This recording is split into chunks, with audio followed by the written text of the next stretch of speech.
The old generator hummed a steady, familiar tune outside of the shack, a rhythm he had come to know better than his own heartbeat. A little crackle, then a hiss as the tubes in the old rig warm up. He adjusts the microphone, the metal cool against his weathered hands. Evening, folks. Anyone out there spinning the dial tonight? This is old Rusty Jr., coming at you from a little patch of heaven somewhere in what used to be called the Heartland. Got a cup of coffee brewing, and smells like chicory and hope. And I got a story for you. The story, the one that matters. He takes a slow sip. The coffee is perfect, same as it is every day. Some of you listening, you were born into this, into the quiet, into the peace. You never knew the noise, knew the constant grinding worry that was like a sickness in the bones of the world. For you, this story might sound like a tall tale, something I dreamed up after too much of my grandpappy's corn liquor. But for the rest of us, for us who remember, well, we know it's the truest thing there is. It began with the sky, not with a bang, but with a shadow. We were used to looking down, you see, down at the dirt we were trying to coax a living from, down at the bills piling up on the kitchen table, down at our worn-out boots we couldn't afford to replace, down at our phones that held the whole world, or so we thought, at our fingertips. The world that was run by folks who made sure we kept our heads down so we wouldn't see the gilded cages they were building for themselves on our backs. Then, one Tuesday, the whole world looked up. They came in ships that didn't make a sound. They weren't sleek silver things like in the old movies. They were the color of river stones, vast and silent and ancient. They hung in the sky over every major city, every military base, every seat of power on the planet. They just floated. For 3 days, that's all they did. The television, which was still a thing back then, went absolutely mad. Politicians with their perfect hair and $1,000 suits stood behind podiums, pounding their fists, talking about sovereignty and aggression. Generals, with chests full of medals they'd never earned in a real fight, drew lines on maps and spoke of strategic responses. The news anchors, their faces pale with a fear they were trying to hide, used words like existential threat and unprecedented crisis. We just watched. Me, my neighbors, and the folks in the towns. We'd seen those same politicians lie about our water, our jobs, our futures. We'd seen those same generals send our kids off to die for oil and profit. We didn't feel patriotic pride. We just felt tired and scared. Scared of what the folks in charge would do just as much as we were scared of the silent stones in the sky. On the morning of the fourth day, it happened. Not the invasion we expected. It was a whisper. I was out by the barn fixing a fence post when a voice spoke, not through my ears, but inside my head. It was calm, like the surface of a deep, still lake. It wasn't a language, not English or Spanish or anything else, but we all understood it perfectly. We are the Silesian, it said. Your world is sick. The parasites have grown fat, while the host withers. We have come to apply the cure. And then the silence fell. Every television station, every radio broadcast, except for small, hand-built rigs like this one, funnily enough, every internet site run by the big corporations, it all just went dead. The phones in the pockets of the powerful went silent. The engines of the private jets and the billion-dollar yachts sputtered and died. We saw it on the few independent feeds that were still running. In Washington, in Moscow, in London, and in Beijing. Senators were mid-speech when their microphones cut out.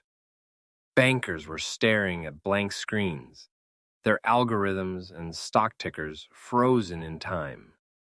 A strange, shimmering blue light, gentle as a moonbeam, descended from the stone ships. It didn't blast. It didn't burn. It just touched. Touched the White House, and the politicians inside simply weren't there anymore. Touched Wall Street, and the traders vanished from the floor. It touched the mansions in the Hollywood Hills, the palaces of oil sheiks, the fortified compounds of drug lords and dictators. The men and women who had profited from misery, who had treated human lives like entries on a ledger, were plucked from the world as cleanly as a gardener pulling a weed.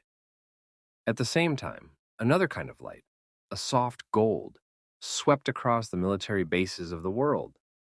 I saw it myself, cresting the hill to the east where the old missile silo was. Every tank, every missile, every weapon designed by man to cause mass destruction just ceased to exist. The only weapons left were the ones that were used by honest folks to feed and protect their loved ones. The panic was real at first, I won't lie. For a week, the world held its breath. The local police were gone. The government was gone. The army was gone. The criminals, too. Old man Hemlock, who ran that gang down in the city, the one that put my cousin's boy in the hospital, his whole crew gone. Just poof. The street toughs who used to shake down the corner stores vanished. It was like someone had taken a divine sponge and wiped the slate clean of all the professional bullies. But then a strange thing happened. No riots, no shooting, no looting, no chaos. Because the people who were left, we were the ones who knew how to work. We were the farmers, the mechanics, the nurses, the teachers, the folks of all races and sexes, of all colors and religions. The folks with good hearts who actually kept the world turning, and the things that had made us desperate and divided, the debt, the hunger, the fear of the powerful, and the media, they were gone too. A week after the silence, the gifts began. My old tractor, the one I spent more time fixing than driving, was just new one morning. Sat there gleaming in the dawn, not a speck of rust on it. The empty pantry in the kitchen was full, not with branded boxes and fancy labels, but with good, wholesome food. Vegetables, grains, fruit, nuts, and more. Enough for a month. And my neighbor Martha, her little girl Maya, was sick with something. The doctor said it would cost a fortune to fix. Then a small, smooth Silesian pod, no bigger than a football, floated down into her yard.